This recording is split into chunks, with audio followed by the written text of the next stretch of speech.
et bonjour, petite fougère de YouTube, on se retrouve pour une toute nouvelle VOD de lecture de sciences humaines et sociales.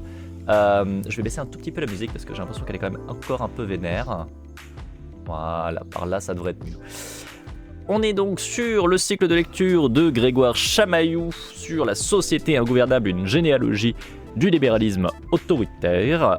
Nous, ça fait quelques semaines, 3 semaines au moins qu'on n'a pas lu sur le live, parce qu'il y a eu Noël, Nouvel An, tout ça, du coup j'ai pas forcément voulu stream, on va dire des trucs de vulgarisation, j'ai voulu rester aussi sur des jeux vidéo pas mal, pour plein de raisons, notamment personnelles. Donc ça fait un petit moment qu'on n'a pas lu, mais j'ai souvenir que c'était bien. On est arrivé au chapitre 4, la guerre aux syndicats. Oui, et bon marque-page, au passage, c'est ça. Voilà. Comme j'ai acheté des illustrations à Antipé, il se trouve que mon marque-page, c'est la publicité pour Antipé. Voilà, donc Focus Ficus. Non, il veut pas. Et là, tu veux ou pas? Non, c'est discutable. J'ai pas fait de commande pour Antipé. Il faudrait que je fasse une commande pour Antipé. Ça pourrait être pertinent. Ça pourrait être pertinent en vrai. De ouf. Surtout que j'essaie de lui faire souvent un petit peu de la publicité. À elle le mérite. Donc faudrait que je pense à faire une alerte pour... Enfin une alerte, une commande qui mette les liens. Ça pourrait être bien. Donc je vous disais, et bonjour Eniotna au passage, j'espère que tu vas bien, en tout cas aussi bien que possible. Nous sommes sur le chapitre 4, guerre aux syndicats. Il est rare que des gens du même métier se trouvent réunis, fût-ce pour quelques parties de plaisir ou pour se distraire, sans que la conversation finisse par quelques conspirations contre le public ou par quelques machinations pour faire hausser les prix. Il est impossible à la vérité d'empêcher ces réunions par une loi qui puisse s'exécuter, ou qui soit compatible avec la liberté et la justice. Adam Smith. Bonjour le chat au passage, je vois que j'ai quelqu'un de poilu qui vient pour lire avec nous. Oui, tu veux bouquiner? Toi aussi? Non, tu vas faire quoi là? Je sais pas ce qu'il veut. Vous avez vu, c'est Monsieur Chat. Il est beau Monsieur Chat. Mon cœur, t'es un peu devant par contre. T'es même grave devant. Oui, je te jure.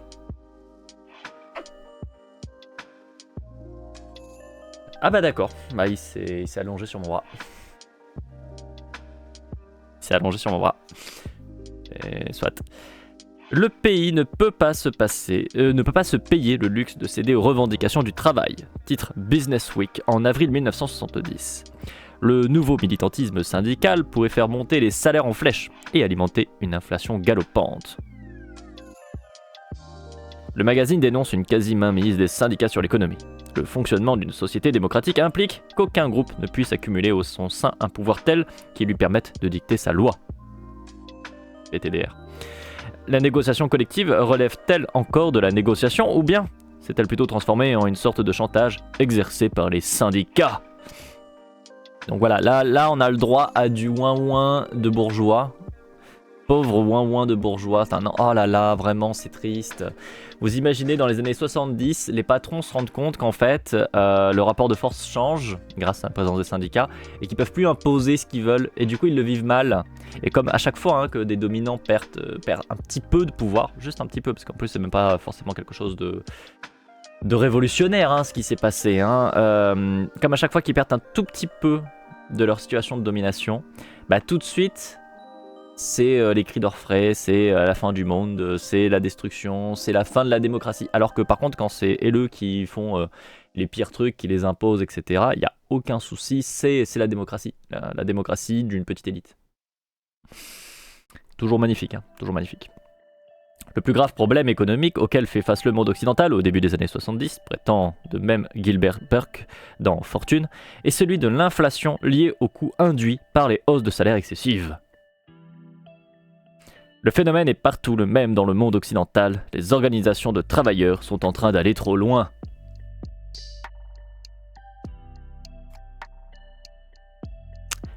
Vraiment ce ouin-ouin de patron quoi. Ce ouin-ouin des bourgeois. Ah, tu te lèves? Tu pars Monsieur Chat? Tu vas pas sauter sur Brandy quand même? Non, tu vas pas sauter sur Brandy. Non. Ouais. Brandy, elle s'est un peu réveillée en mode oui que quoi. Mais ça va, comme il est pas venu piquer sa place, ça va, elle va pouvoir se rendormir. Mais le constat était paradoxal, car en même temps que l'on dénonçait l'abus de pouvoir des syndicats, on s'inquiétait aussi d'une perte d'autorité de leur part. Les directions syndicales, signalait Richard Armstrong dans Fortune, ne paraissaient plus à même de contrôler une base à l'état d'esprit avide et rebelle, de plus en plus manifestement emportée par une vague montante de colère et de révolte contre le management, contre ses propres leaders, très largement aussi contre la société elle-même. Ah voilà là, les bourgeois vraiment... ils sont tip top. Hein. Les syndicats ont trop de pouvoir, ils peuvent imposer des choses, c'est pas bien, comme des augmentations de salaire, c'est pas bien. Mais en même temps, les syndicats n'ont plus de pouvoir parce qu'en fait, c'est que les gens gueulent de manière généralisée parce qu'en fait, ils en ont ras le cul. Mais parce que du coup, les syndicats devraient les tenir. D'ailleurs, ça au passage, c'est aussi une des raisons pour lesquelles les syndicats sont pas la panacée. C'est très bien, hein. Je pense qu'il est bien plus pertinent d'avoir des syndicats que de pas en avoir, hein, qu'on soit d'accord. Je suis absolument pas contre les syndicats, bien au contraire, je suis pour les syndicats. Par contre, je pense aussi qu'il faut absolument pas partir du principe que les syndicats ça fait tout. Très clairement, c'est pas le cas, pour plein de raisons. Et la première raison, c'est notamment celle qui est un petit peu là en filigrane, c'est qu'un syndicat sert et justifie aussi pas mal de choses dans l'état actuel des choses. C'est-à-dire que c'est un petit peu le principe du réformisme, etc. On va pas changer le système, on va l'améliorer, TKT. Et en fait, on va empêcher finalement de remettre en question beaucoup de choses. On va empêcher de remettre en question tout un tas d'inégalités, de violences, etc. qui sont au sein des systèmes. Parce qu'en fait, le système syndical, le système de l'institution en fait syndicale, va justifier et va valider le système. Va dire que oui, il n'est pas parfait, mais on peut l'améliorer petite touche par petite touche, sans remettre en question le fait que tel qu'il est fait, le système est dégueulasse, et en fait, il n'y a pas de petites améliorations qui vont changer grand-chose, en fait, ça ne servira à rien. Malheureusement, ça marche pas comme ça. C'est comme le capitalisme, on veut pas un capitalisme raisonné, on veut pas un capitalisme avec quelques réformes, ça ne sert à rien, ça ne changera pas le truc de base du capitalisme qui est un système profondément inhumain, profondément inégalitaire, profondément violent, etc. etc. En fait, tu peux pas juste faire quelques petites améliorations viteuf comme ça et dire vas-y c'est bon, c'est propre. Tu vas pas remettre en question le fondement de base, tu changeras rien en fait. Et le syndicat, c'est un peu le problème. C'est que oui, on va essayer d'attraper quand même un petit peu des trucs, de garantir quelques droits, de garantir quelques libertés, etc. Très bien, tant mieux, hein, clairement tant mieux. Mais à contrario, on va pas remettre en question le fonctionnement général du système en fait. Et on le voit à plein de niveaux aussi, dans le sens où, en plus de ça, une fois que l'institution est mise en place, et je te parle de l'institution syndicale, on le voit aujourd'hui par exemple avec la CGT, etc. En fait, on se retrouve avec des personnes qui vont faire tourner ces machines syndicales pour leur avantage personnel, pour leur petit côté élitiste, un peu comme toute situation de pouvoir finalement qu'on a dans nos sociétés ultra individualisées, ultra capitalistes, etc. etc. C'est pour ça qu'aujourd'hui, si on se regarde un petit peu ce qui se passe au niveau syndical en France, on a des Sophie Binet qui sont élus à la tête de syndicats et qui en fait sont anti-TDS, donc qui sont abolitionnistes, qui sont dans la réforme plutôt douce, plutôt calme, qui vont dire que finalement les flics, en fait, c'est des camarades, qu'on peut discuter avec eux, que c'est pas forcément une institution qui est là pour maintenir la société en l'état actuel des choses, etc.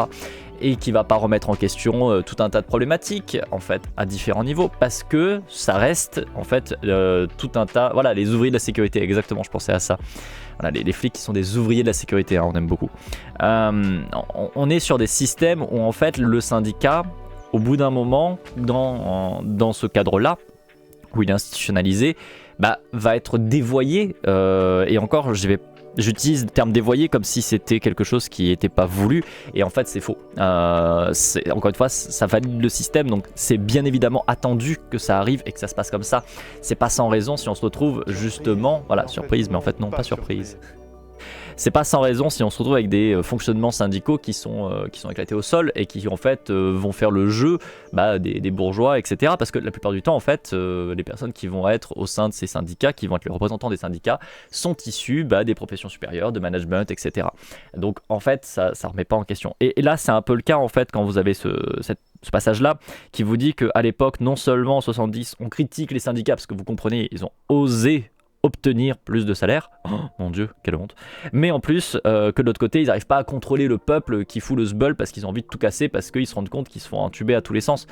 Parce que, en fait, les syndicats sont attendus comme devant gérer en fait, les travailleuses, devant empêcher les révolutions. Et c'est bien le souci, quoi. C'est bien le souci. Et du coup, au passage, bonjour Octoben, j'espère que tu vas bien, que tu te portes bien, en tout cas aussi bien que possible. Je bois un coup et je continue.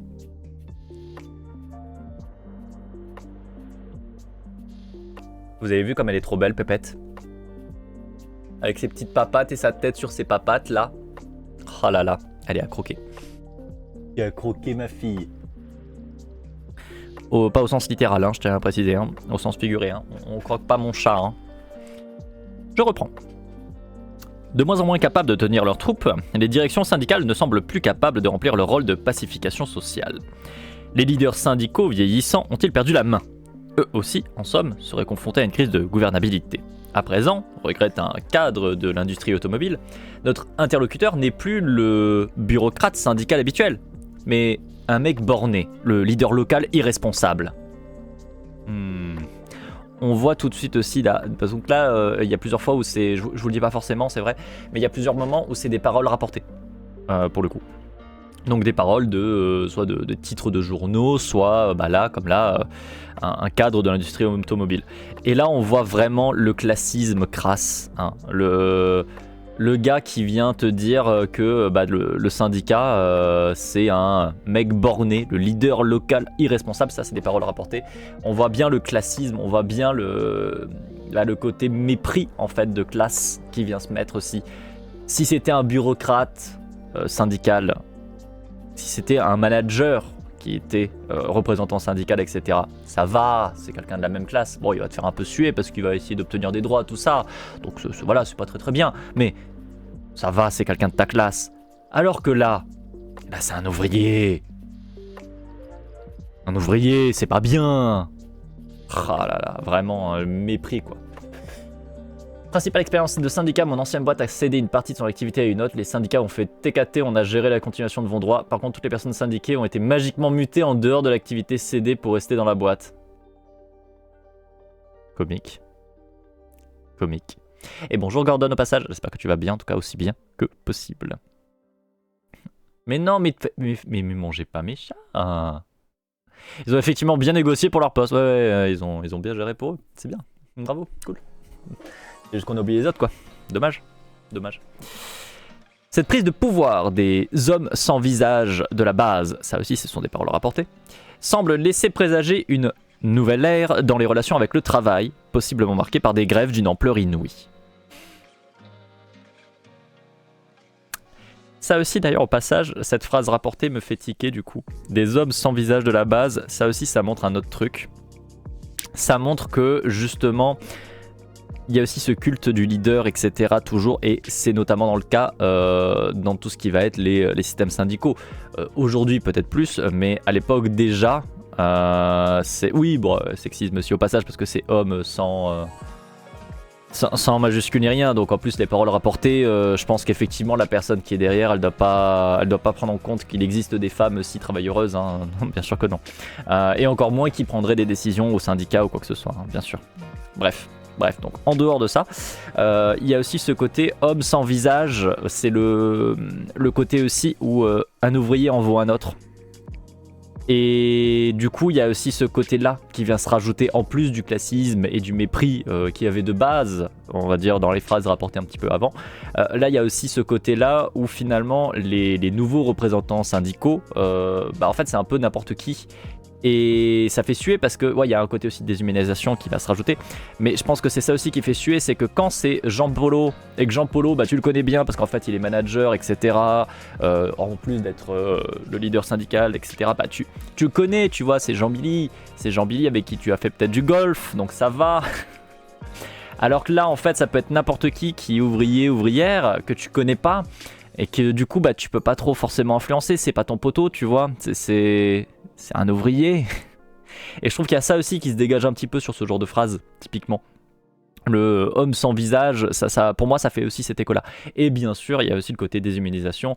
Les ouvriers se valent chacun, ils sont pareils en fait, c'est des copies. Parce que pour tout ce qui va être les personnes du management, les patrons, les bourgeois en général, les prolos sont pareils. Les prolos sont une masse informe, sans être des individus, etc. De toute façon, ils sont trop cons pour ça. C'est aussi souvent ce qui ressort par les discours des patrons, c'est de dire non, mais de toute façon, la populace, ce n'est que ça. Ce n'est que la populace. Et ils sont mignons si tu veux, avec un côté un petit peu, vous savez, spéciste, limite, comme quand on parle des animaux, enfin, comme quand certains parlent des animaux. Ils sont mignons, voilà, ils sont braves, ils sont quand même très très cons. On va pas non plus leur accorder l'égalité. Enfin, vous voyez, il y a souvent ce genre de rapport de force aussi dégueulasse, vraiment très déshumanisant, très, très rabaissant, et encore une fois, qui vient avec le classisme, etc. C'est aussi le principe de la lutte des classes, hein, c'est que du côté des bourgeois, ils estiment être une classe plus importante, une classe meilleure, une classe plus intelligente, une classe plus formés, etc., etc. Et on le voit à travers tous les discours, notamment méritocratiques, où ils vont nous dire « Ah, mais si on est patron, c'est pas parce qu'on a hérité, hein, même si les chiffres montrent que à l'heure actuelle, par exemple en France, en 2024, parce que désormais nous sommes en 2024, 80% des personnes, on va dire, en situation aisée, le sont par héritage. » Donc déjà, bon, voilà, eux ils vont toujours nous dire que c'est parce qu'ils veulent, c'est parce qu'ils en veulent et que du coup ils ont réussi. C'est pas du tout l'argent qui vient de la famille, de copinage. Non, c'est parce que ils ont réussi parce qu'ils sont très très très intelligents. Attends, c'est pas vrai? Si, on est en 2024. Ouais. Oui, on est aussi en jeudi 2024. On est en 2024, le jeudi. Vous le mettez dans le sens que vous voulez. Bref, je reprends. Dans l'après-guerre, théorisé en 1979, le sociologue Michael Burawow, les syndicats américains se sont intégrés à l'état interne de l'entreprise. Pour s'être coulés dans un dispositif réglé de négociation collective tout en renonçant très largement au conflit effectif, ils contribuent bien moins à remettre en cause l'ordre de domination qu'à le reproduire. En collaborant à une forme de gouvernement privé dans l'industrie, ils assurent, en même temps que le maintien de l'ordre productif, la fabrique du consentement, l'hégémonie du régime de production en vigueur. Au moment même, cependant, où le sociologue marxiste déroulait ses thèses, démontrant par A plus B le point auquel ce régime de domination était robuste, celui-ci était en train de se lézarder de toutes parts dans son dos. Du point de vue patronal, le diagnostic était double. Les syndicats sont à la fois trop forts et en un sens trop faibles. Trop forts en ce qu'ils sont encore en position d'arracher des augmentations de salaire, mais plus assez forts en ce que les bureaucraties syndicales ne sont plus capables de discipliner leurs troupes. À quoi bon, se disait-on en somme, continuer à faire des concessions aux directions syndicales si cela ne permettait pas d'acheter la paix sociale à la base? Et bonjour au passage à camarade Jean-Mi, j'espère que tu vas bien, que tu te portes bien, aussi bien que possible en tout cas. Donc là voilà, on tombe exactement sur ce que je vous le disais un peu plus tôt, les patrons sont en mode ouin-ouin, parce que en gros ils ont vraiment besoin des syndicats pour calmer le jeu, pour contrôler la populace, et s'ils n'y arrivent pas, en fait ils veulent juste tout bazarder et tout cramer, parce qu'en fait ils ne veulent pas de compromis, en fait ils ne veulent pas être dans l'égalité, ils veulent dominer. Et les syndicats ne sont qu'un outil pour leur permettre la domination. Et soit l'outil est efficace, soit ils le bazardent. Et là, ils se rendent compte que en fait, ils n'arrivent pas à en parler, ils n'arrivent pas à le faire marcher comme ils voudraient. Donc, puisqu'ils n'y arrivent pas, on va se bazarder, quoi. Incroyable. Et j'attends que Céron parle de la paix du travail en Suisse. En soi, je suis dans le canal vocal de stream. Si quelqu'un veut venir pour éventuellement parler de la situation syndicale, par exemple en Suisse, c'est possible. Un coin de l'œil. Et les 20 autres %, ce sont des gens qui ont écrasé l'autre. Oui, du copinage et plein de trucs. Enfin, voilà. Il y a plein de choses qui rentrent en compte. Plein. Du coup, est-ce que nous aurons l'arrivée d'une Suisse Oui Je suis là. Yes. Rendez-vous samedi ou dimanche. Voilà, bisous. D'accord. Très bien. On a une heure, pas malade et que j'ai pas dormi et que... Enfin bref, la vie, tout ça, et que j'ai pas la flemme parce que Nick... oui. Sinon, je vous passerai des refs si on en parle dans le Discord. Voilà, bonne lecture. Sinon, j'écoute parce que c'est intéressant. Merci. D'accord, bisous. Très bien, on continue. On se préparait au bras de fer, mais d'un côté seulement de la table des négociations, car les dirigeants des trade unions n'avaient rien vu venir. Lorsqu'ils comprennent enfin, il est déjà bien trop tard, et leur réaction est amère. En 1978, Douglas Fraser, grande figure du syndicalisme américain, claque la porte du Labor Management Group et rédige une lettre ouverte qui sonne comme un testament politique. Les dirigeants de la communauté du business ont aujourd'hui choisi, à quelques rares exceptions près, de mener dans ce pays une guerre de classe unilatérale. Une guerre contre les travailleurs, contre les chômeurs, contre les pauvres, contre les minorités. Aux États-Unis, les dirigeants de l'industrie, du commerce, de la finance ont rompu et rejeté le pacte fragile, non écrit, qui a sous-tendu une ère à présent révolue de croissance et de progrès. Ils prenaient acte de la fin de près de 30 ans d'entente cordiale, une période au cours de laquelle nombre de grandes entreprises en étaient venues à dépendre des syndicats en tant que force primordiale de stabilisation. Ce retournement avait été préparé dans le champ de la théorie par un courant intellectuel dont les thèses, autrefois minoritaires, allaient servir de soubassement pour un assaut lancé contre le syndicalisme, récusé en ses principes mêmes.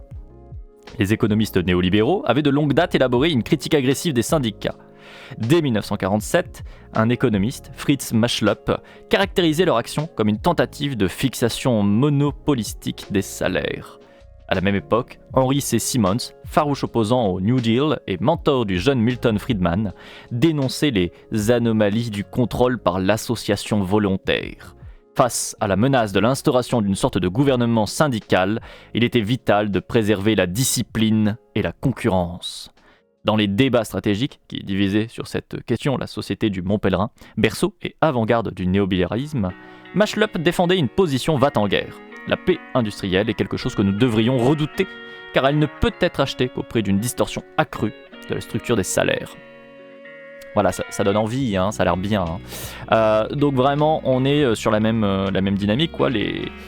En fait, les syndicats ont voulu, et c'est peut-être, on va dire, un peu naïf de leur part, mais ont voulu pendant 30 ans se dire, on peut être copains avec les patrons et les bourgeois. C'est une erreur. Mais admettons, on peut se dire que tu as envie de croire au meilleur de l'humain et au meilleur des patrons. Allez, admettons. Et en fait, ils se rendent compte que pendant les 30 ans d'entente cordiale qu'ils ont eu, les entreprises, en fait, les ont utilisés. Petit à petit, de plus en plus, les ont utilisés, jusqu'au point où finalement, ils se retrouvent à ne plus pouvoir être dans une entente cordiale parce que les patrons peuvent de nouveau imposer tout ce qu'ils veulent. Et imposent tout ce qu'ils veulent. Parce qu'encore une fois, voilà, surprise, mais en fait non, pas surprise. Un patron n'est pas votre pote.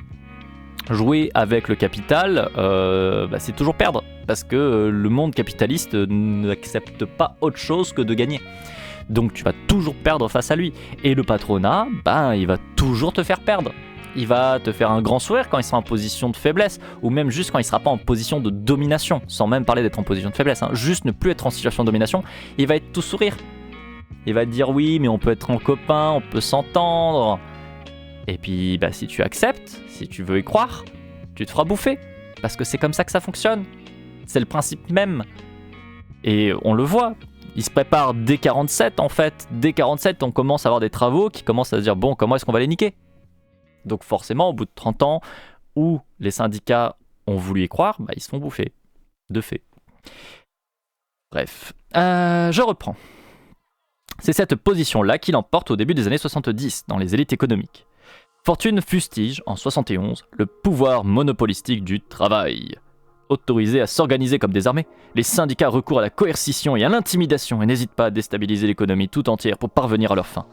La question n'est plus de savoir si cette force doit être réprimée, mais comment. Il est crucial de comprendre que le pouvoir du syndicalisme n'est pas une nécessité naturelle. Je me permets de retourner le truc du coup. Le capitalisme n'est pas une nécessité naturelle non plus. Non. La domination non plus. Non. Voilà. Bisous. Je reprends. Son existence dépend en effet de toute une série d'exemptions et de privilèges. Faut vraiment pas trembler en disant ça quand même, hein. Mais bon. Son existence dépend en effet de toute une série d'exceptions et de privilèges que le gouvernement accorde aux syndicats afin de leur ménager une sorte de sanctuaire sans pareil dans notre société. Notre tâche est de briser ce sanctuaire. Faut quand même dire ça sans vraiment du tout trembler des genoux, hein. Putain. J'ai pas assez de connaissances sur le sujet, mais du coup à la base, c'est pas normal d'essayer de faire des compromis. Alors, oui, mais, et c'est ça le truc, c'est que c'est un peu naïf avec les capitalistes, les bourgeois, les patrons.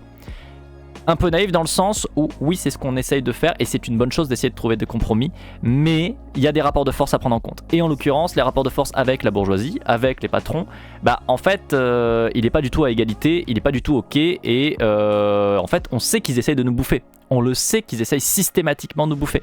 Tout au cours de l'histoire humaine, et malheureusement elle est quand même un petit peu longue, le rapport de force a jamais été très comment dire, du côté des personnes en général.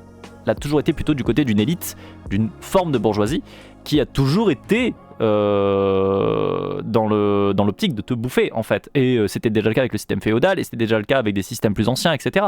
Le capitalisme, qui est une nouvelle forme d'organisation de la société, reproduit exactement la même chose parce qu'à chaque fois qu'on passe sur un nouveau système, on passe pas sur un nouveau système parce qu'on arrive sur un truc plus égalitaire. Non, on arrive sur un nouveau système parce qu'il y a des dominants qui ont réussi à bouffer les anciens dominants. Voilà. Donc on reste avec la même logique de base qui est qu'il y a des dominants qui veulent tous nous bouffer et continuer à dominer tranquillou. Donc bon, une fois qu'on te l'a mise à l'envers, je comprends qu'on ne négocie plus, mais au point de départ. Mais le problème il est là en fait, c'est que souvent, et c'est ça le souci en fait, on part du principe qu'on ne nous a pas encore mis à l'envers. Alors que l'entièreté de l'histoire humaine nous montre qu'on nous l'a déjà mis à l'envers. Si tu prends le patronat dans les années 70, mais déjà dans les années 40, ils nous l'ont déjà mis à l'envers plein de fois. Plein de fois. C'est comme ça qu'on a perdu les communs, par exemple. Les communs, alors pour vous expliquer vite teuf, les communs, à la base, je sais que c'est un truc qui est bizarre, hein, ça va vous faire très bizarre. Avant, l'organisation du travail était totalement différente, quand bien même on était dans des systèmes féodaux. Et notamment, on avait ce qu'on appelait les communs. Les communs, ce sont des éléments qui appartenaient à la commune. Incroyable. Par exemple, les champs, etc., qui permettaient du coup de s'assurer que le commun, les gens, puissent survivre, avoir des moyens minimum. C'était pas idéal pour plein de raisons, parce que notamment il y avait tout un système féodal dégueulasse qui faisait que grosso merdo, la plupart des choses étaient possédées par une petite classe de nobles et de bourgeois. Mais bon, bref. On se retrouve quand même avec globalement vers la révolution industrielle, dès les années 1900, etc. Et il y a énormément d'exemples, par exemple avec la Grande-Bretagne, où les communs se font totalement racheter par des bourgeois qui reprennent, qui rachètent les possessions communes qui appartenaient aux villes, qui appartenaient aux groupes sociaux de manière générale, les rachètent pour les privatiser. Et au-delà de les privatiser, surtout les rendent inaccessibles. Et du coup, comme ils les rendent inaccessibles, ça a poussé et ça a forcé, vous allez voir c'est incroyable, les personnes, notamment rurales, d'aller dans les villes, travailler dans les entreprises des bourgeois. Ceux-là même qui du coup avaient acheté les communs pour les rendre inaccessibles, pour du coup forcer les populations à rentrer dans leurs entreprises et à dépendre d'eux. Et une fois dans les entreprises, et une fois le rapport de force complètement éclaté parce qu'il n'y a plus de commun et que les gens sont obligés de faire avec les usines, on détruit et on réduit petit à petit les acquis sociaux qu'il y avait. On réduit les salaires, on réduit drastiquement ce qu'on donne aux gens. Et ça en fait c'est que c'était déjà le cas bien avant les années 40. Et en fait, même en partant de avant, tu vas voir à plein de moments dans l'histoire cet exemple se reproduire à différents niveaux. Et c'est ça qui est en fait assez éclaté, c'est de se dire qu'aujourd'hui, on en est encore, et c'est le cas encore aujourd'hui, hein, là en 2024, il y a encore des gens qui ont le même réflexe, de se dire non, mais on peut discuter avec les patrons, alors que littéralement, l'entièreté de l'histoire humaine montre que non, on ne peut pas. On ne peut pas.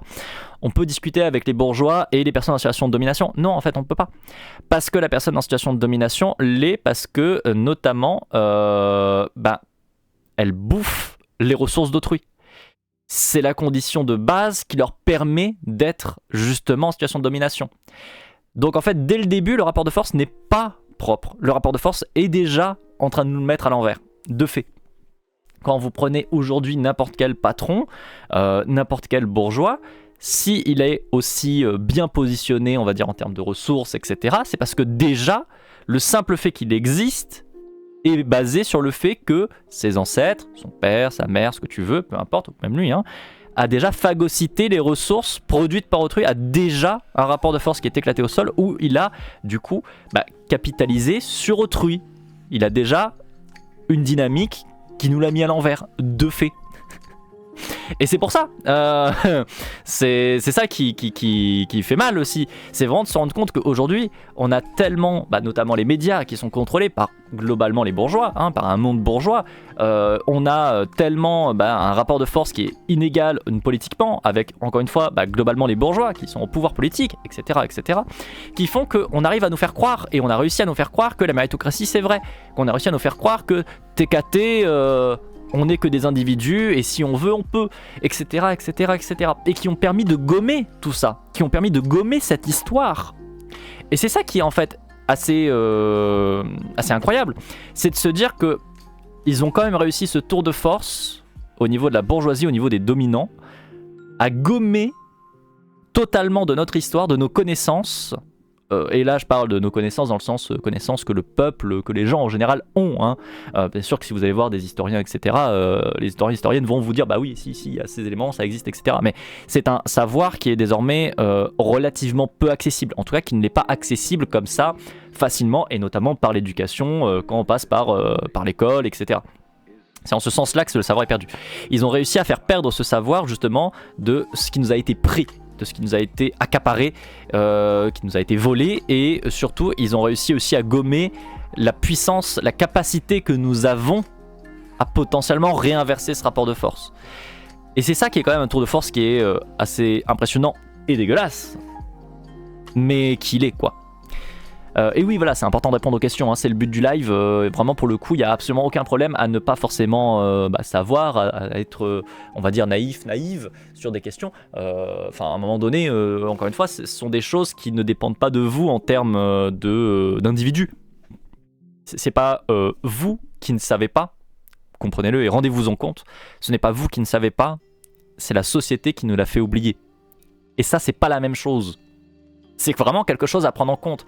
Il faut arrêter de penser à nous en termes de moi, individu, avec ma grosse capacité mentale, ce que tu veux, etc., qui tout dépend. Non, malheureusement, nous ne sommes que des rouages dans des organisations, dans des structures, dans une communauté.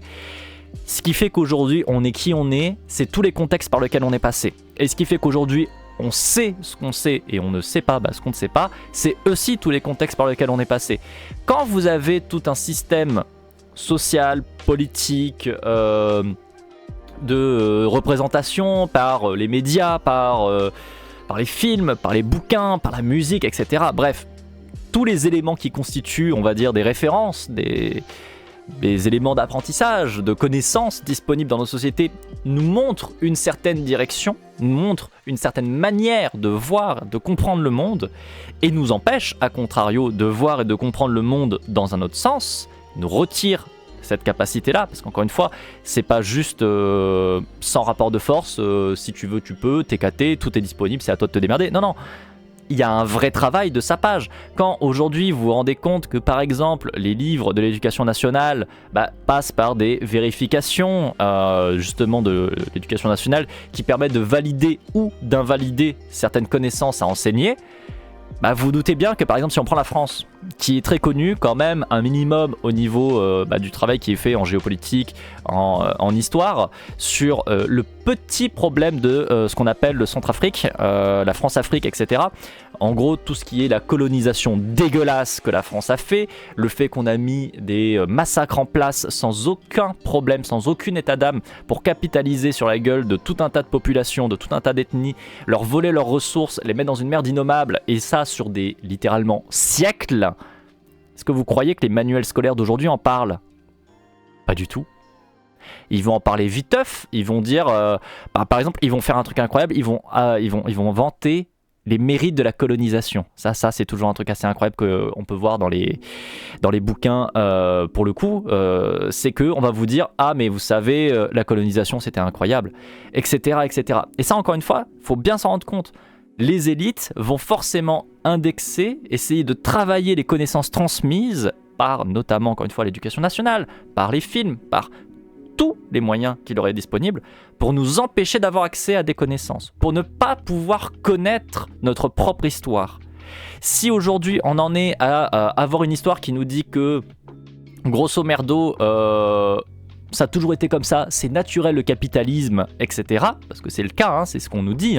On nous dit que le capitalisme, c'est l'ordre naturel des choses. Le nombre de fois où, au cours de mon éducation, que ce soit en faculté, que ce soit au collège, lycée, en école même primaire, que ce soit lors de mes échanges avec, par exemple, mes parents, etc., etc., le nombre de fois où on m'a dit, mais le capitalisme, c'est le moins mauvais des systèmes et c'est celui que l'humanité a trouvé de mieux. C'est faux. C'est des bobards. C'est du foutage de gueule. Le truc, c'est qu'encore une fois, faut pas voir que les gens qui propagent ça le font en voulant propager des bobards, en voulant propager des mensonges, qu'on soit d'accord. C'est ce qu'on leur a éduqué, c'est ce qu'on leur a appris.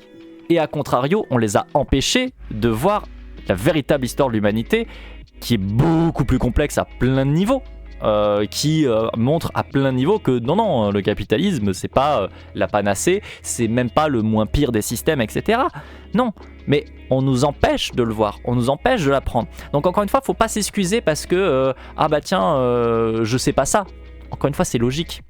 Oui, c'est mon travail à moi qui suis experte sur la question, dans le sens où je suis psychologue social, du travail des organisations, où je travaille ces thématiques-là depuis des années, que j'ai une formation supérieure, que je suis passé par la faculté, etc., etc. Enfin, à un moment donné, voilà, le truc c'est que moi, quand même, je suis quelqu'un qui est particulièrement sensibilisé sur ces thématiques-là. Parce que mon travail, parce que plein de trucs, voilà. Mais la grande majeure partie des gens, vous n'êtes pas compétent et compétente sur ces questions-là, parce que c'est pas ce que nécessite votre formation, c'est pas ce que vous a fait travailler votre formation. Donc vous vous comportez comme la grande majorité des gens, avec les enseignements que vous avez que vous avez récupérés des différentes sources que vous avez eues au cours de votre vie, donc l'éducation nationale, la politique, les médias, la culture pop, etc., etc., etc., qui encore une fois ne véhiculent que des idées, des notions qui sont validées par notre société et qui occulte toute une part de l'histoire. Tout à l'heure, je vous ai parlé par exemple un petit peu du colonialisme, mais c'est pareil avec l'histoire pour les droits des femmes et pour les violences patriarcales.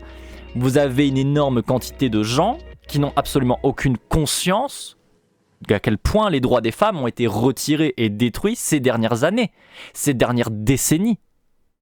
Vraiment, il y a plein de gens qui sont là en mode « Oui, mais de tout temps, les femmes ont toujours été maltraitées, patati patata, comme si c'était presque naturel. » Alors que c'est faux. C'est faux parce que déjà, il y a eu des sociétés qui étaient matriarcales, par exemple, incroyable, et pas patriarcales. Oh, c'est ouf, autre chose, parce qu'il y a plein de moments où la société n'était pas du tout aussi genrée qu'elle l'est aujourd'hui.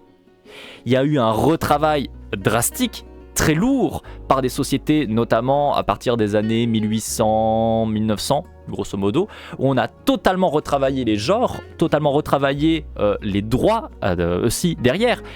Alors certes, à une époque où, de manière générale, la plupart des gens n'avaient pas de droits. Incroyable, oui, et puis ça, c'est sans parler effectivement aussi d'un prisme occidental en particulier. Mais même là, en dehors de ça, si vous prenez ne serait-ce que le fait qu'à une époque un peu plus lointaine, effectivement, de manière générale, les gens avaient moins de droits parce que concrètement, il y avait surtout les nobles qui avaient du droit et puis les autres non, pas trop. Ça change pas qu'en fait, en soi, il y avait une certaine égalité dans les gens qui n'avaient pas le droit. Alors oui, la société est dégueulasse et bien pire que la nôtre, je présume, à plein de niveaux, très clairement. Souvent, quand vous avez des gens qui vous disent « Oui, mais avant, c'était mieux », non, généralement, avant, c'est pas mieux du tout, c'est faux. Clairement, non. C'est surtout avec l'avènement de la bourgeoisie, globalement dans les années 1800-1900, qu'on a retravaillé à plein de niveaux et qu'on a mis en place notamment un certain classisme, une grosse misogynie, etc., etc., etc. Bref, au passage, bonjour Delpher, bonjour Dystopique, j'espère que vous allez bien et que vous vous portez bien, en tout cas aussi bien que possible en cette belle journée. On est en train de faire la lecture de Grégoire Chamaillou, La société ingouvernable, et là on est en train de parler un petit peu justement de pourquoi est-ce que les syndicats se sont fait entuber. Parce que les syndicats ont voulu croire qu'ils pouvaient être copains avec les patrons, et en fait au bout de 30 ans ils se sont rendus compte que non, ils ont juste laissé la place aux patrons. Voilà. C'est un peu triste. C'est un peu triste. Je suis touché par le message et je ne vais pas le lire parce qu'après je vais être tout gêné. Voilà, mais merci. Nique la colonisation, un gars qui m'a sorti un jour Le mensonge de la civilisation et en était convaincu, prof d'histoire de collège. Mais ça j'en ai déjà eu, ça pareil, j'en ai déjà eu, encore une fois. Enfin, j'ai des gens, notamment dans ma famille, qui m'ont déjà sorti premier degré et qui n'ont pas vu le problème alors que moi j'étais en train de péter un câble, que la colonisation, c'était pour le bien des gens colonisés. Et quand tu leur dis, bah non, c'est surtout parce qu'on est venu voler leur territoire, on est venu les mettre en esclavage, on les a déportés, etc. Ils sont en mode, non mais ça c'est des gens qui ont merdé, mais en vrai on leur a apporté quand même des trucs. Regardez, on leur a apporté l'électricité. Alors non. Toujours pas. On leur a imposé notre société, et surtout on leur a imposé notre société dans laquelle ils sont la sous-merde qui sert de rouage, de liant à tout notre fonctionnement de société. C'est tout. On leur a pas apporté l'électricité. On a mis l'électricité dans tout un tas d'endroits qu'on est venu coloniser parce que ça nous arrangeait nous. Il n'y a jamais rien eu dans la colonisation qui était en mode sympa. À aucun niveau. À aucun niveau. Enfin vraiment c'est ouf de voir ça. Et c'est pareil encore une fois quand vous prenez d'autres thématiques comme le syndicat. Quand vous avez... les patrons qui vous disent que non, les syndicats c'est le mal, etc. Non, c'est pas le mal. Quand ils viennent vous dire, les patrons, que par exemple, ils sont déjà trop sympas de vous donner des primes. Non, c'est faux. Hein. La plupart des patrons, et quand je dis la plupart, en fait, je veux dire 100% des patrons, hein, qu'on soit d'accord, s'accaparent les ressources produites par autrui. S'accaparent la très grande majorité de ce que vous produisez. Vous n'avez absolument aucune conscience d'à quel point votre travail est complètement bouffé par les bourgeois. Mais vraiment, le terme de ratio, quand vous travaillez un peu les chiffres, est absurde. Vous avez en général, dans la plupart des métiers, 95% de la valeur que vous produisez qui est prise par le patron. Genre, vraiment. Ce qu'il vous donne, c'est des miettes. Et il vous donne rien en fait. Qu'on soit d'accord, il vous donne pas des miettes. Il vous laisse garder un peu de vos miettes. C'est tout. Mais c'est vos miettes. Les thunes qu'il se fait, c'est vos ressources.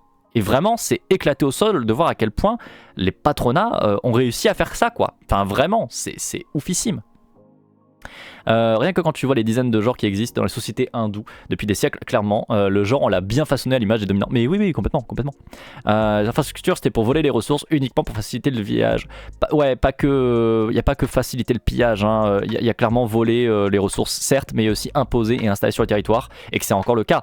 Enfin voilà, et voilà, j'allais dire exactement ce que dit Delphéa, merci. Typiquement, regardez la manière dont on définit quelqu'un qui est immigré en fonction de son origine. Vous prenez quelqu'un qui est racisé, quelqu'un qui vient d'un pays, par exemple, du Sud, on va dire que c'est un migrant. On va dire que c'est un réfugié, plein de trucs. Voilà. On prend la même chose quand c'est un petit blanc, ou une petite blanche. Quand c'est quelqu'un qui vient globalement des pays occidentaux, c'est un expatrié. C'est joli quand même, hein, parce que c'est la même chose, hein, c'est quelqu'un qui va vivre ailleurs. Hein.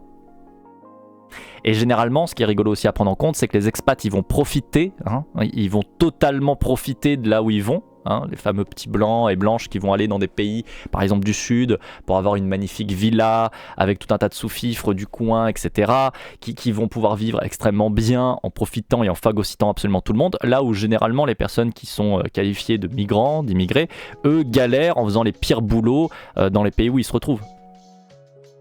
Voilà, hein, encore une fois. Hein. Mais bon, bref. Et du coup, bonjour à toi, Dave. J'espère que tu vas bien. Tu te portes bien, en tout cas aussi bien que possible. Je me permets de répondre juste un instant à Glitch. Je m'inquiétais un petit peu parce que j'ai pas eu de message. Et en fait, c'est parce qu'elle vient de se réveiller. Du coup, juste, j'envoie un petit message.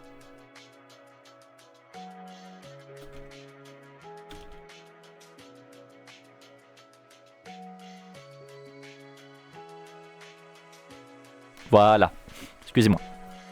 Je reprends. Nous en étions où? Hop là, ici.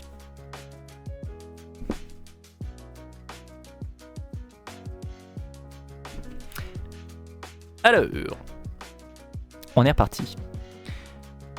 Cela a pris l'aspect d'attaque politique directe, par le haut, mais aussi des manœuvres plus locales. À partir du milieu des années 70, se développe l'activité florissante d'un nouveau genre de consultants, les Onion Busters ou les flingueurs de syndicats. Et on voit aussi la différence de traitement par rapport aux guerres. L'Ukraine, tout le monde s'est mobilisé, la plupart des gens, même de gauche je le rappelle, ne se soucient pas du tout de ce que la France fait au Mali, au Congo ou dans plein d'autres pays. Ouais, complètement. Oui, complètement. Et puis même, si on prend d'autres trucs, même juste... parce qu'on pourrait éventuellement, ce qui est de la merde hein, en passage, on pourrait se dire éventuellement il y a peut-être un effet aussi de vouloir nier ce qui nous appartient.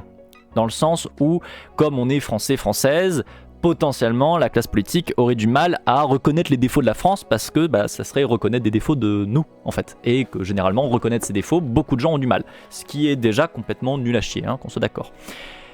Donc même si on évacuait ça, parce que disons qu'il y a peut-être un côté émotionnel qui vient jouer sur le fait que on a du mal à parler de ce que nous, en tant que pays français, on fait de très très très violent à plein d'autres niveaux et qu'on a fait pendant très longtemps et qu'on continue de faire encore une fois.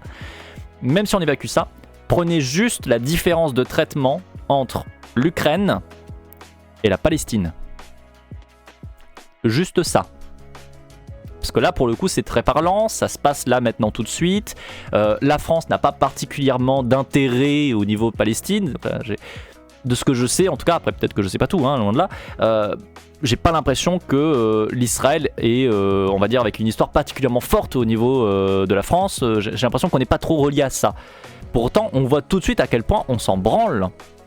Même non seulement on s'en branle, mais quand on en parle, c'est pour dire que tous les Palestiniens, femmes, hommes, enfants, tout ça, hein, vraiment l'entièreté du peuple palestinien, ce sont des terroristes, des gens horribles, patati patata. Ça en arrive à un point où on justifie le fait que l'armée israélienne, qui est une horreur sans nom, massacre littéralement des centaines, des milliers de personnes au calme pour tuer un ou deux mecs du Hamas, sachant qu'en plus de ça, le Hamas est globalement un mouvement qui est certes un mouvement très violent dans ses cœurs affectifs, on va dire, mais qui s'est fait parce que justement ils se font coloniser depuis globalement plusieurs dizaines d'années et que tout le monde s'en bat les reins, donc ce qui effectivement peut commencer un petit peu à te chauffer le sang, hein, ça peut se comprendre, hein. Bref, on va dire que c'est justifié quoi, tuer des milliers de personnes pour tuer un membre du Hamas, TKT ça passe.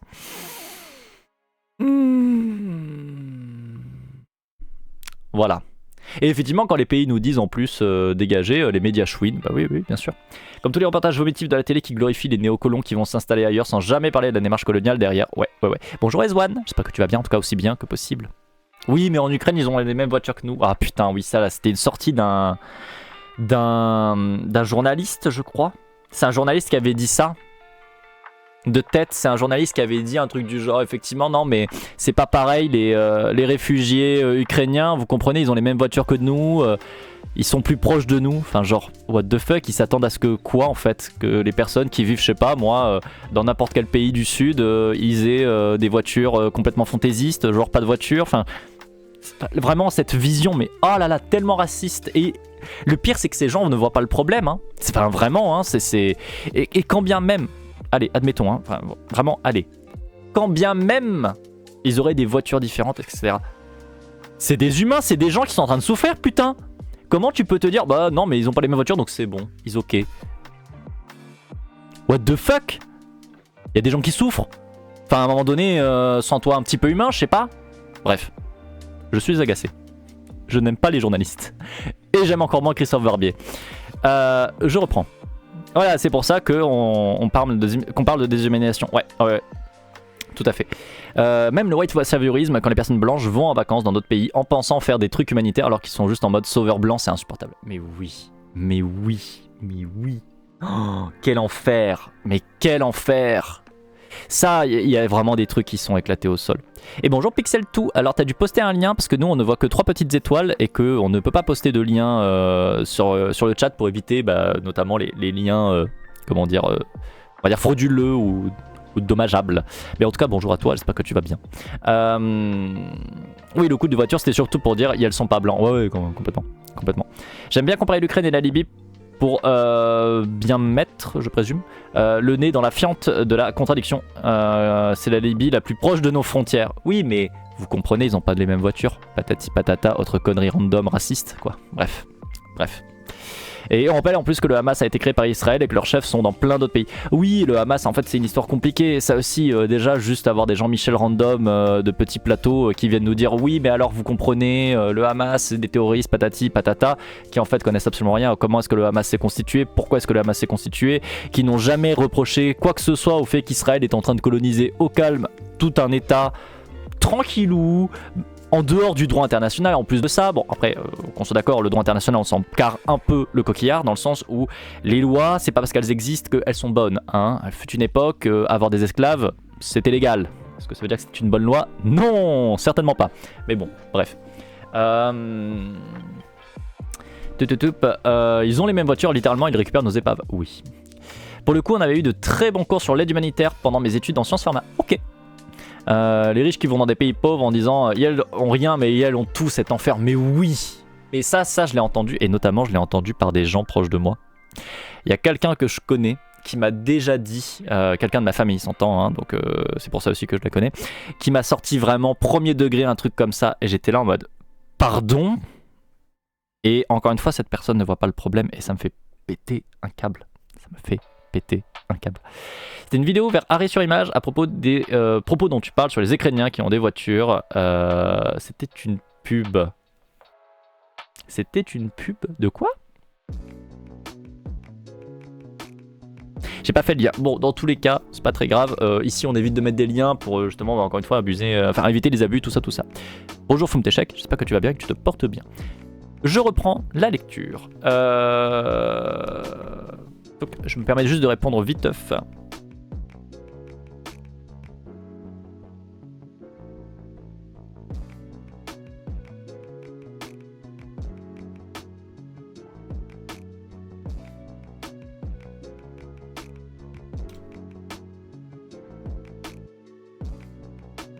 Hop là, voilà.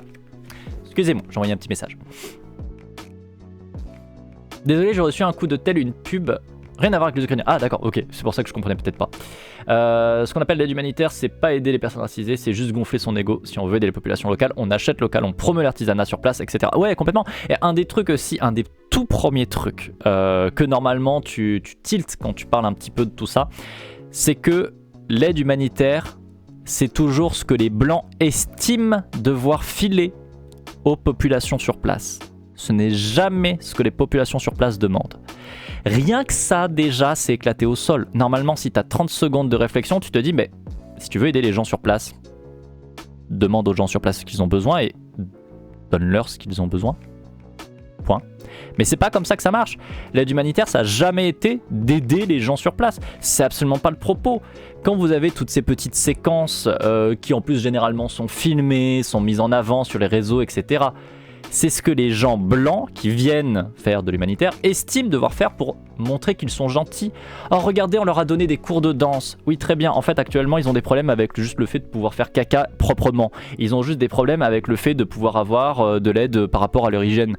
Ils ont juste des problèmes par rapport au fait qu'ils n'ont pas à manger, pas à boire, etc. etc., etc. Mais non, les petits blancs ils viennent en disant « Ah, on est trop sympa, on fait de l'humanitaire ». On leur a donné la possibilité de faire des cours de danse quoi. Alors si je vous dis ça, c'est pas sans raison, c'est parce qu'on a déjà regardé un reportage où il y avait ça et que j'avais pété un câble dessus. Hein. Voilà, c'est pour ça que je trigger beaucoup sur la danse. C'est le truc où vraiment j'avais pété un câble, quoi. L'aide humanitaire où les mecs ils viennent te faire de la danse. Comme ça, les enfants, ils sont contents, ils ont pu faire de la danse. Enfin, je suis désolé, hein, mais c'est vraiment pas le truc prioritaire. Hein. Si les gamins te demandent, si la population te demande que oui, là, ce qu'ils ont besoin, c'est de faire des cours de danse, ok, hein, mais c'est pas le cas. Hein. C'est pas la population locale qui t'a demandé d'avoir des cours de danse, hein. Ils te demandent plein d'autres choses. Hein. Mais non. Enfin bref. Bref, c'est éclaté au sol, quoi. C'est éclaté de danse. Oui, des cours de danse, ouais. C'était des cours de danse à Haïti, je crois. Ou je confonds avec un autre. Non, on a vu un reportage sur Haïti, c'était pas les cours de danse, c'était ailleurs.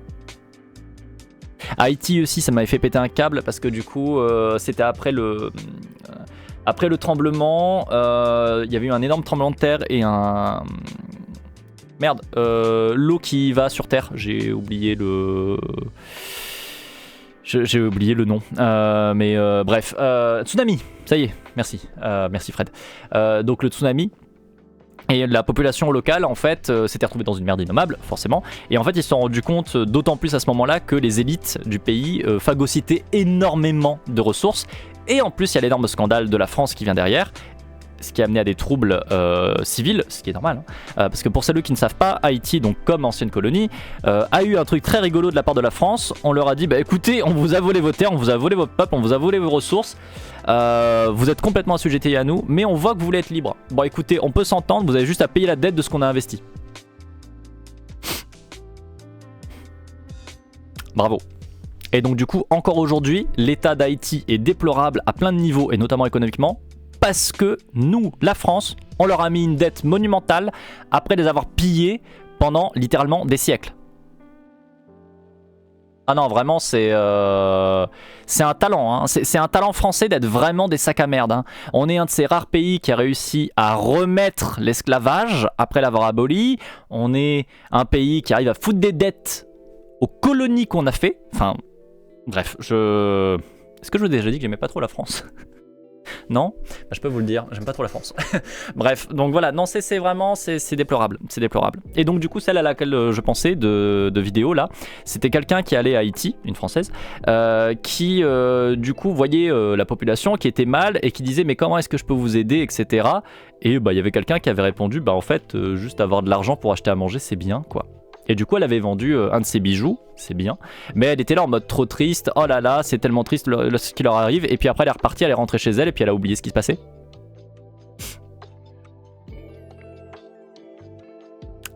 Ouais. Cool. On va dire que au moins, elle fait partie des rares blancs et blanches qui ont écouté ce qui se disait, qui ont... En l'occurrence, elle a vendu un de ses bijoux pour leur filer la thune directement pour qu'ils puissent acheter à bouffer, etc. C'est bien, bravo. Mais enfin, vraiment, voilà, tu prends ton avion, tu rentres chez toi, puis t'as oublié quoi. Puis les gens, ils continuent à crever derrière, hein, parce que l'argent d'un bijou, ça va pas non plus leur permettre de vivre toute leur vie, hein, loin de là. Hein. Surtout dans un pays qui est détruit en miettes et que, en plus derrière, tu rajoutes le scandale de la France, etc. Mais bref. Bref, encore une fois. Encore une fois.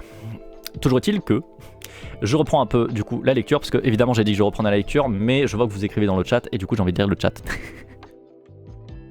C'est pour ça qu'on nous expliquait de la idiotie derrière l'envoi de ressources random et qu'il valait mieux faire des listes avec les gens sur place et qu'en tant que pharmacien, si on était intéressé par l'humanitaire, ce serait surtout travailler pour les locaux, faire de la formation et de la collaboration, ce qui est bien.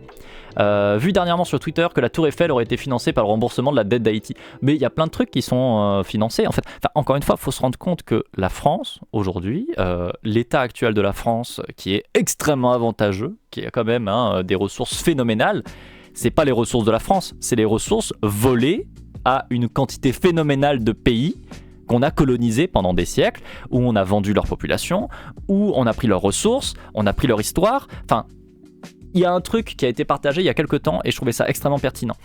Sur Twitter, il y a un fil qui est en train de se faire, qui est mets une image de quelque chose qui te déchire le cœur dès le moment où tu le vois.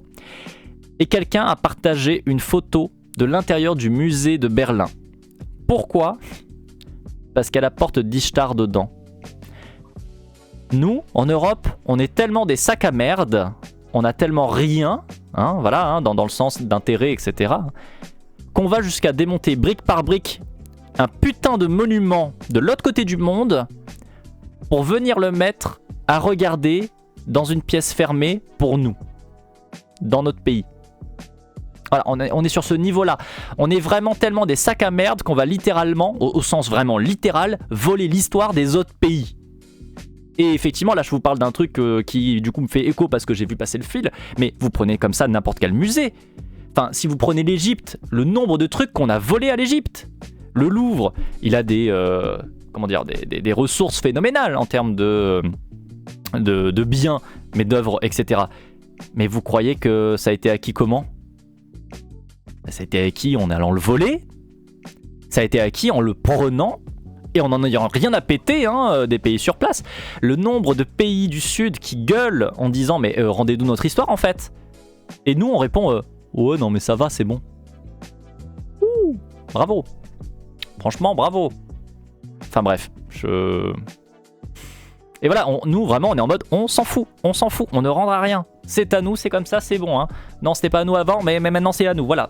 Allez, y a rien à voir. Bref, voilà, bref. Oui, il y a Brindy, regardez Brindy. Brindy, c'est mignon, ça fait du bien. Voilà. Et oui, évidemment, ça continue à se faire des thunes dessus. Hein. Voilà, les arts africains qui sont des objets de culte, enfin vraiment, tout a été volé, piqué dans tous les sens. C'est juste complètement éclaté au sol, c'est d'une violence phénoménale. Et encore une fois, la France s'en bat les reins. La France a vraiment une capacité à être un pays de sac à merde. Hein. Vraiment, encore une fois, quand je vois tous les gens qui sont là en mode « Ah oui, la France millénaire, grandeur, etc. » Mon cul, enfin, on vole tout. Encore une fois, enfin, quand tu regardes l'histoire de la France, il n'y a pas beaucoup de pays qui ont remis l'esclavage après l'avoir aboli. Bah nous, on a fait ça. Waouh, quelle fierté. Merci. Merci beaucoup Delphé pour avoir offert un abonnement à Abraxas. Merci énormément. Ouais, collons un jour, collons toujours. Hein. Oui. Bonjour Feloutier au passage. Bonjour Abraxas du coup. Je crois que je dis bonjour à tout le monde. Enfin bref, donc voilà, vraiment l'histoire de la France, c'est d'être des sacs à merde et apparemment c'est pas parti pour s'arrêter. Voilà, je résumerai à ça. Je reprends quand même ma lecture, on était sur les syndicats. Vous imaginez qu'on était en train de parler des syndicats et on a parlé du fait que l'histoire se faisait bolosser et réécrire par les puissants et on arrivait sur ça. Bon après c'est lié, hein, c'est pas sans raison, hein, mais on va recentrer un petit peu sur les syndicats. Voilà, tu es une petite fougère. Et ça c'est beau,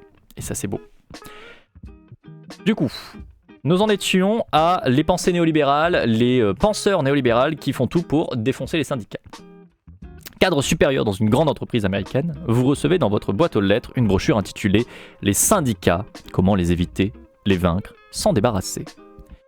On y joint une invitation à un séminaire de 3 jours, dans un grand hôtel. En arrivant, la veille au soir, vous rencontrez des organisateurs. La dégaine du premier, un psychologue du travail, barbe, chemise ouverte, manches retroussées. Merde, je pense que je conviens pas. Faut que j'aille me changer, attendez. Faut que je fasse pousser une barbe et que je mette une chemise, que je l'ouvre un petit peu et que je remonte les manches. Non, on va peut-être pas faire ça. Vous laisse d'abord songeur, avant que vous ne compreniez que cette allure décontractée fait partie de la panoplie d'une profession qu'il exerce depuis plus de 20 ans auprès de grandes entreprises américaines, dont IBM, Shell, DuPont, Texas Instruments. Le second est un avocat new-yorkais à l'uniforme de rigueur, costume sobre, chemise sur mesure. Le séminaire se déroule en 3 temps. 1. Comment prévenir la syndicalisation. 2. Comment lutter contre une organisation syndicale en cours d'implantation. 3. Comment désyndicaliser une entreprise. Ouais.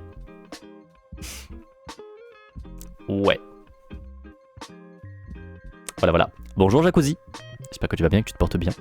D'ailleurs, j'ai joué au jeu Avatar d'Ubisoft, Leader tout caca là. Le gameplay était top, mais ils ont réussi à faire un jeu, le colonialisme, sans prononcer une fois le mot colonialisme, et c'est fort. Alors, je peux pas dire que je suis très étonné. Ubisoft, quoi. Enfin. Est-ce qu'on reparle. Parce que pourtant, il y a de quoi dire, hein. Est-ce qu'on reparle des Far Cry ?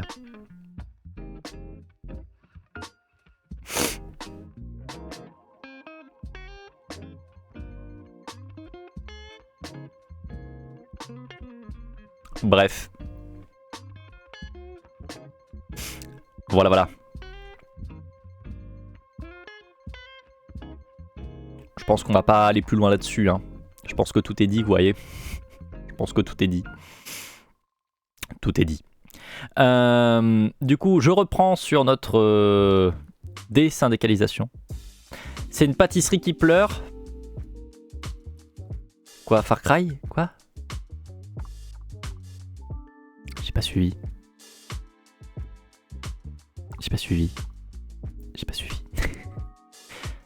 Le phare breton, je connais pas. Je sais pas ce que c'est le phare. C'est quoi un phare breton ? C'est une pâtisserie bretonne. Oui, ça j'ai cru comprendre du coup, mais ça ressemble à quoi ? C'est constitué de quoi ? Qu'est-ce que c'est que cette pâtisserie ? Est-ce qu'il y a du sucre dedans ? J'aime le sucre. Ah, on m'envoie un message. Non, c'est quelqu'un d'autre. Hop. Un flan au pruneau. D'accord. Oui, beaucoup de sucre. Alors ça va. J'aime le sucre. J'aime beaucoup le sucre. J'aime beaucoup le sucre. Toujours est-il que la première journée est réservée au psychologue industriel qui va vous apprendre comment rendre les syndicats superflus. Ah putain, ça c'est vrai que je vous l'ai jamais dit. Je finis le paragraphe et je vais vous parler d'un truc. La première journée est réservée au psychologue industriel qui va vous apprendre comment rendre les syndicats superflus. Quand une équipe dirigeante se retrouve avec un syndicat dans son entreprise, vous dit-il, c'est qu'elle a bien cherché. Face au syndicat, il n'y a que 2 attitudes possibles.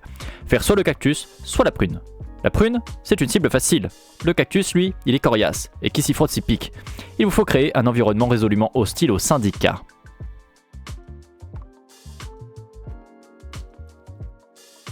Alors.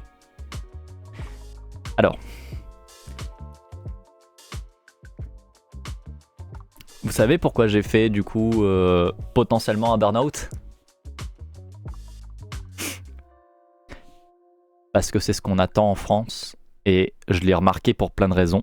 Et notamment parce qu'effectivement, il faut savoir que psychologue du travail, quand vous faites la traduction en anglais, c'est industrial psychologist, donc psychologue industriel. Et c'est exactement ce qui est en train d'être dit. Et en fait, on le voit parce qu'aujourd'hui, dans le monde du travail français, on commence à parler justement de psychologues industriels et plus de psychologues sociaux, plus de psychologues social des entreprises ou autres. On parle de psychologue industriel parce que c'est ce qu'on veut. Pourquoi? Parce qu'on veut niquer les syndicats. Parce qu'on ne veut pas autoriser, permettre quoi que ce soit en fait aux travailleuses. On veut qu'elles obéissent et puis c'est tout. On veut pas que les populations puissent se rebeller. On veut pas que les populations puissent même avoir la possibilité de penser leur travail. C'est pas possible, il faut pas, parce que sinon ils se rendraient compte que beaucoup de choses ne vont pas. Donc bref, et moi ce qui est arrivé, c'est que justement au cours des dernières années, c'est ce qu'on me demandait de plus en plus. On me demandait en fait de faire non seulement caution de ah oui on s'occupe de vous, mais en fait non pas du tout, parce que ça c'est notamment un truc qui m'est arrivé, c'est qu'on m'a fait faire un travail pendant 4 mois au sein d'une grosse structure, c'est-à-dire qu'il y avait alors faut comprendre que c'est une structure qui déjà est plus que discutable. C'est une entreprise de soins. Oui, une entreprise de soins. Donc en gros, ça fait du soin, mais il faut payer pour. C'est pas l'hôpital, quoi. C'est pas l'hôpital public. Et il y a 500 personnes employées en CDI. Et il y a plusieurs milliers d'employés en CDD.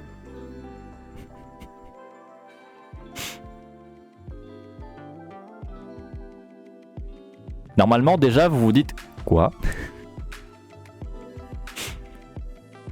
Il y a beaucoup de choses qui n'allaient pas dedans. Il y a vraiment beaucoup de choses qui n'allaient pas dedans.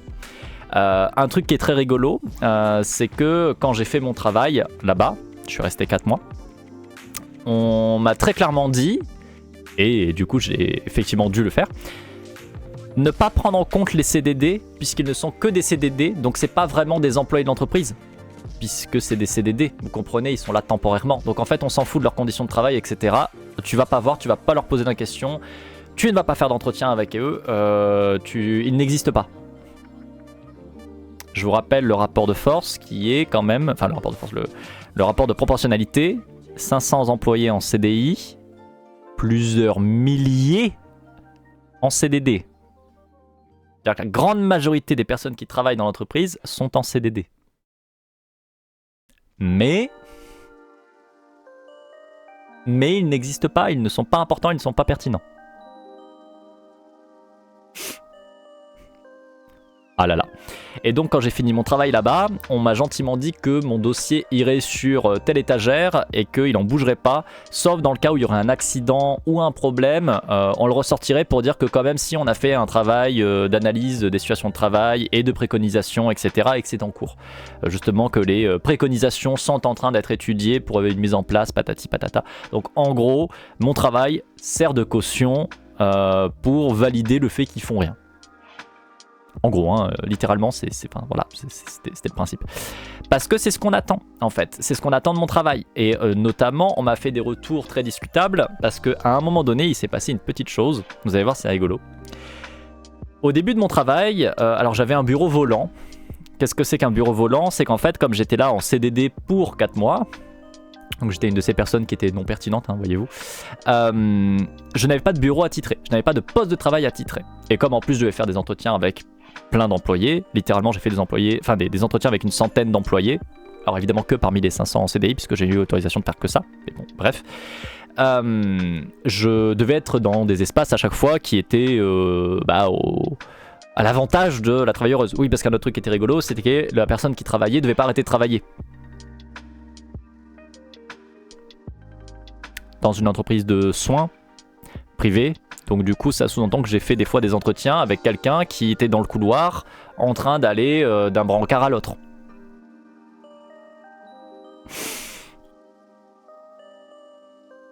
La confidentialité, tout ça, on m'a dit oui, c'est bien, mais en fait, on s'en fout. D'accord. Ça a été compliqué, ce dossier a été compliqué. On va pas se mentir, ce dossier a été très compliqué. Mais bon, bref. Toujours est-il que, au début, le bureau volant, donc c'était quand j'étais pas en entretien et qu'il fallait que je rédige des trucs sur le PC, j'étais sur un bureau disponible de l'employé qui n'était pas là parce que en repos, parce que en vacances, etc. Et ça dans le service RH. Et le truc, c'est qu'à un moment donné, vous avez une des représentantes syndicales qui arrive et qui a une question par rapport au droit. Et toutes les personnes qui sont là répondent que ils savent pas, c'est pas leur taf, ils comprennent pas. Bon, c'est rigolo parce que du coup, c'est les RH. Et les RH qui savent pas une question de droit du travail.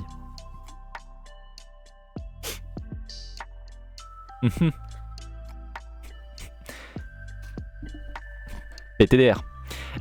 Et du coup, c'est là où, d'ailleurs, j'ai appris un truc après, c'est qu'en fait, ici, ils savent.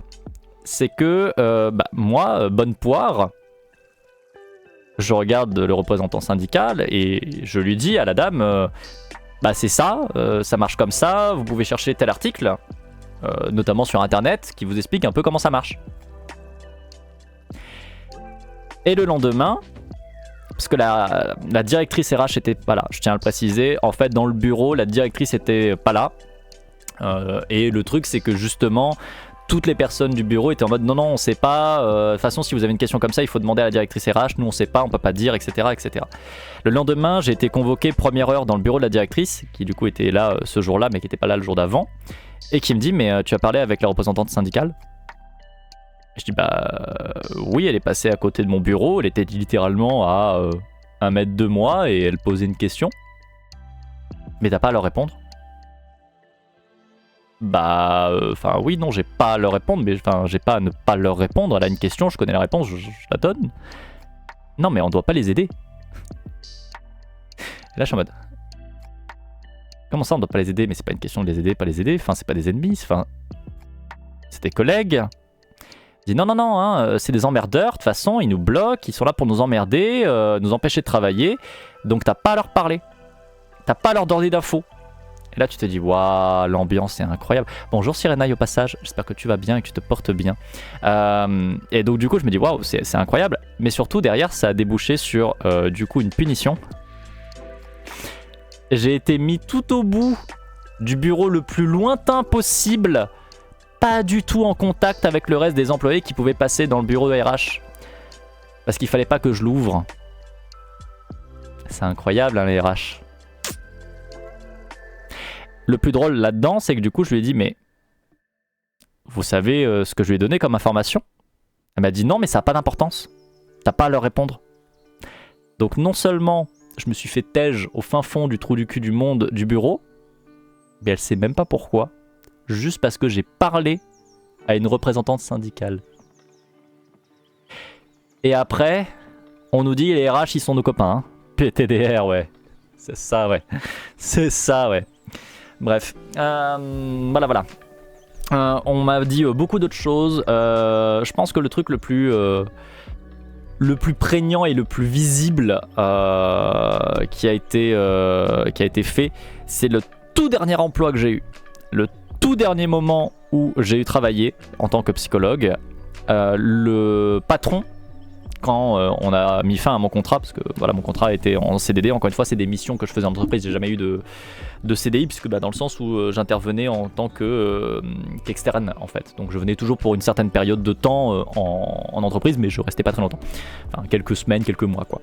Donc on arrivait à la fin de mon contrat, j'étais resté quelque chose comme 1 mois et demi je crois, un truc comme ça au sein de l'entreprise. On est à la fin du contrat et il me dit, de toute façon, toi, je te réengagerai plus jamais et je pourrai jamais non plus te recommander auprès d'autres entreprises parce qu'en fait, t'es incontrôlable. Et moi, je veux pas quelqu'un qui est incontrôlable. Et ça, c'est tellement, mais l'aveu. C'est tellement l'aveu. Ils veulent pas de la qualité de vie au travail. Ils veulent pas que les employés soient bien. Ils veulent pas que la situation soit bien en entreprise. Ils en ont rien à foutre. Ils veulent contrôler, ils veulent dominer, comme le reste de ce qu'ils font constamment. Ils veulent juste pouvoir imposer leur manière de faire, leur manière de vivre, de penser le monde. Il faut que ça soit la seule manière possible et admissible. Le reste n'a pas à exister. Toi, si tu rentres pas dans leur prisme, si tu es pas d'accord avec eux, Tu ne dois pas être là. Point. Et ça, c'est encore une fois, mais c'est l'aveu parfait. C'est l'aveu parfait. Vraiment, c'est juste le côté du je peux pas te contrôler, bah du coup il faut pas que tu sois en entreprise. Et qu'on soit d'accord, c'est pas dans le sens je suis incontrôlable, je fous le sbull dans le magasin, je renverse tout, etc. Hein, c'est pas le propos. Hein. Non, c'est juste que quand il y a des problèmes, je vais les travailler. Quand on me dit là il y a telle situation qui est pas ok, bah, ça rentre dans le rapport, etc., etc. Quoi. Fin de VOD, putain j'ai lu 2 pages.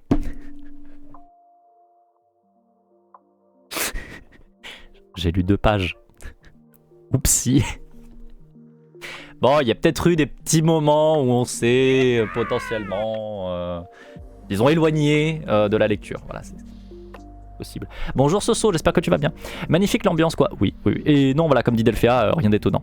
Et là, tu te dis, ok, comment je fais pour répondre le plus souvent aux questions qu'on me pose pas? Oui, bah ça, je me suis toujours débrouillé pour que ça passe bien. Heureusement que j'ai écouté mon intervention, alors. Oui.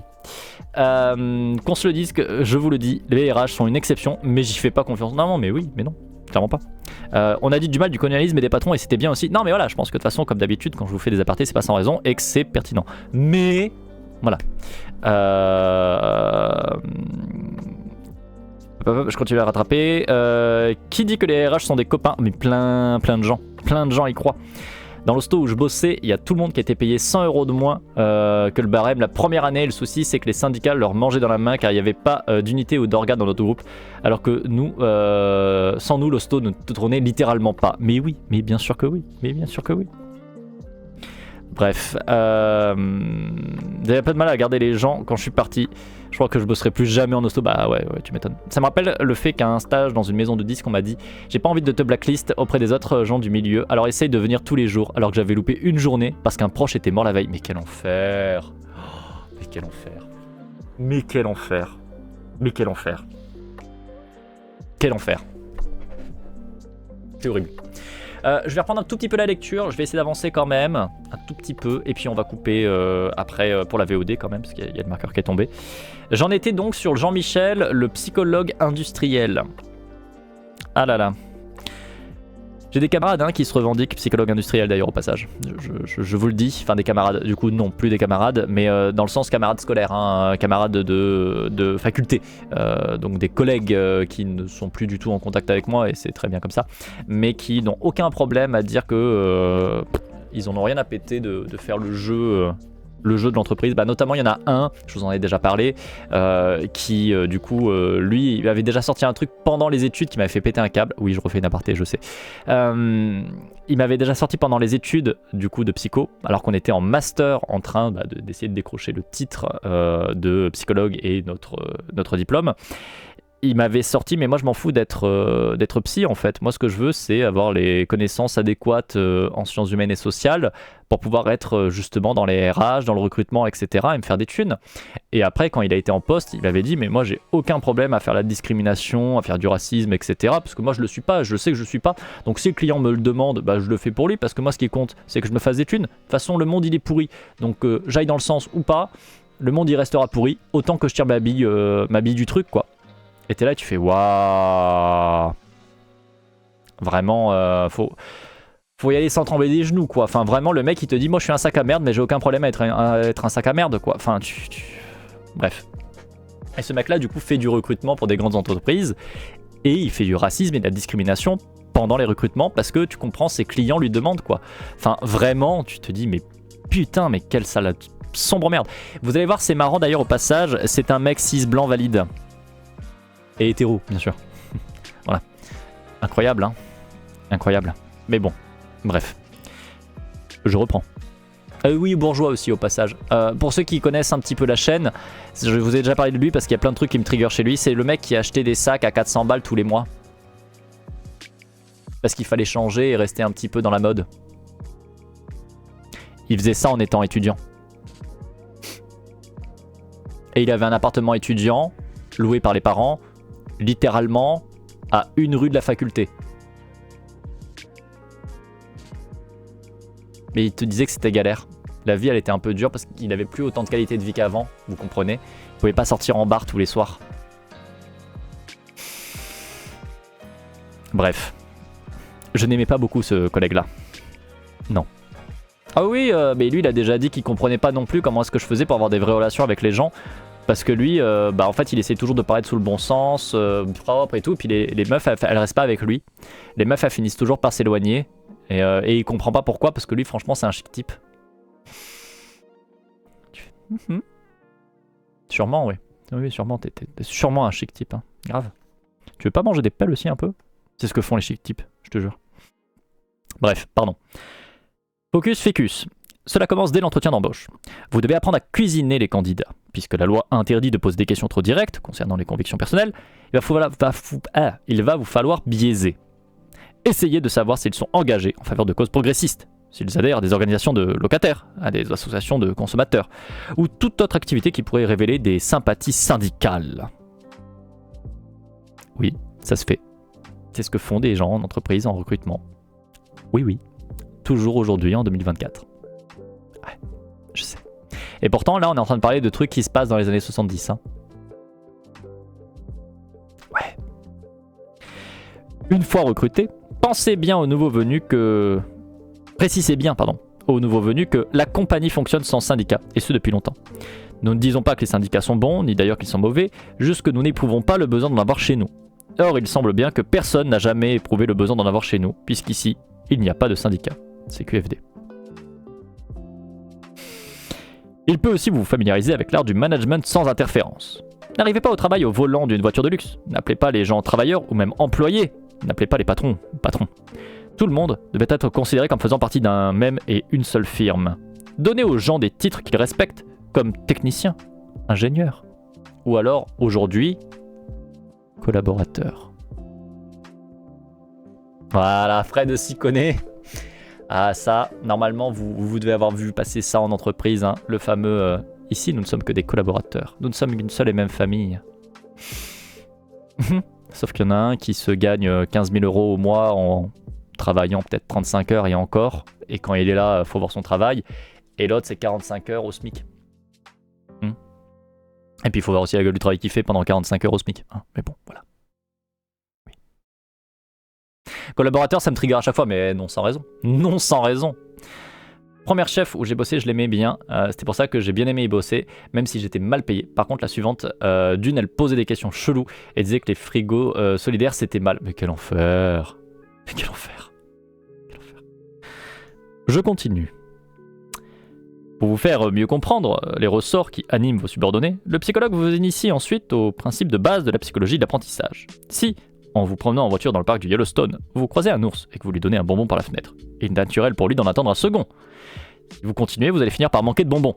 Et l'ours va vous arracher non seulement le sachet vide, mais aussi un bras et une jambe. On peut se demander pourquoi cet ours, animal adorable au demeurant, s'est soudain métamorphosé en bête féroce. La réponse est simple. L'ours a été récompensé et renforcé dans ses activités agressives, tout comme les employés de certaines organisations l'ont été dans leur action collective.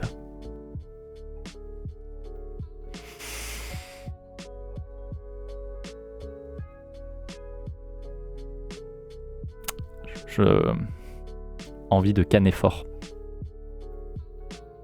J'entends juste manger les riches. C'est l'ours de gauche, exactement. Après la pause déjeuner, le psychologue vous présente son système d'alerte précoce de la syndicalisation, une liasse de questionnaires. On fera remplir aux salariés des tests de personnalité, officiellement destinés à anticiper et résoudre les problèmes relationnels, mais servant en réalité à établir un profil psychologique de la force de travail, visant à évaluer la loyauté de l'employé, à détecter, à partir de signaux faibles, les individus les plus susceptibles de rejoindre un syndicat.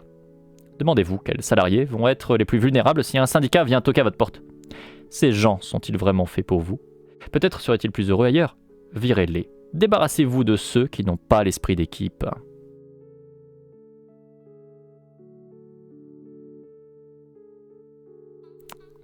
Ça c'est beau ça. Vire-les parce que en gros ils n'ont pas l'esprit d'équipe parce qu'ils vont faire un syndicat pour se protéger par esprit d'équipe. Et en plus tu mets la petite touche, ils seraient sûrement meilleurs, enfin plus heureux ailleurs. C'est pour leur bien. Ils seront mieux ailleurs. C'est pour leur bien. Vire-les, mais pour leur bien.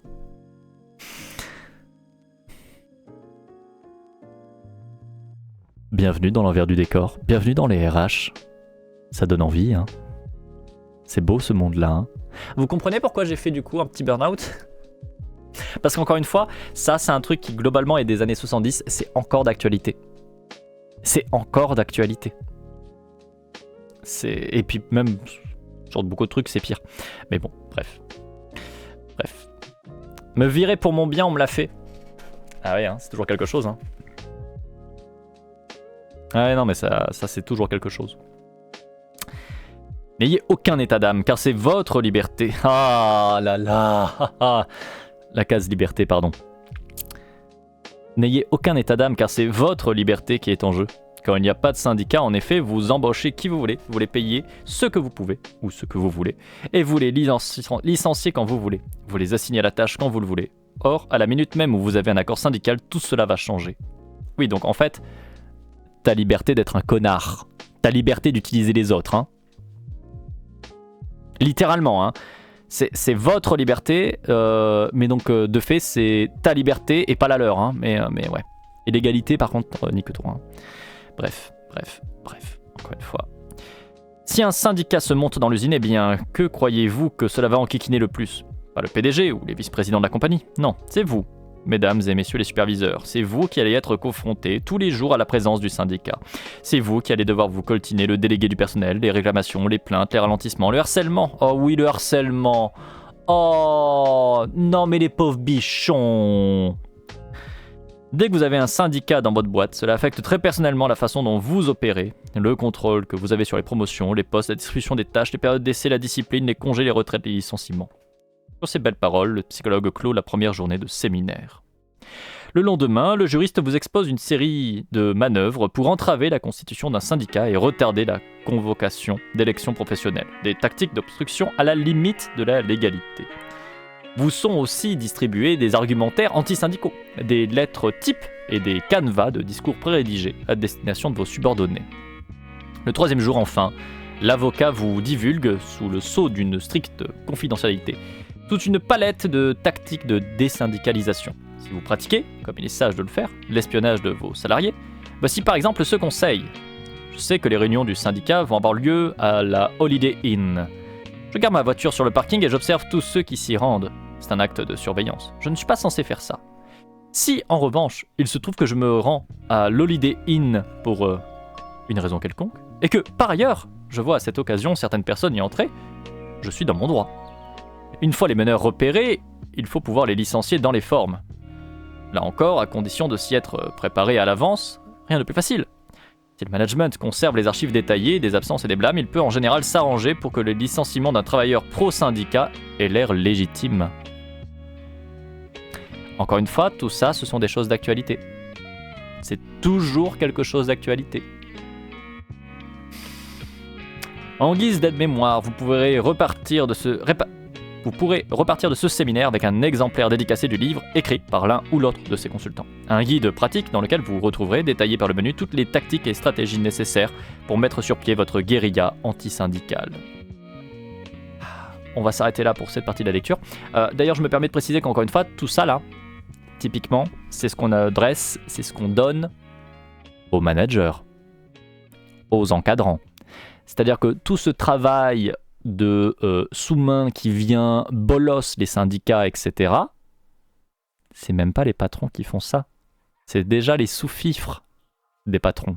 C'est la classe sociale moyenne, c'est les gens qui veulent être patrons.